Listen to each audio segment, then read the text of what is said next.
Just go over the peaks of your features.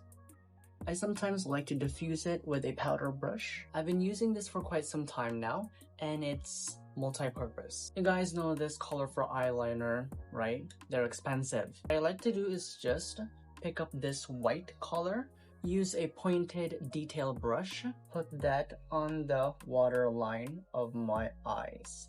Very easy to apply and saves you a lot of money. So, thank me later.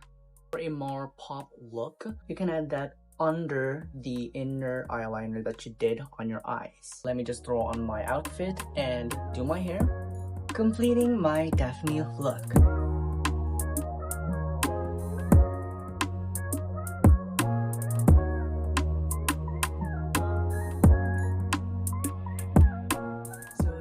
I hope you like the original counterpart of Daphne's makeup from Scooby-Doo. Not really a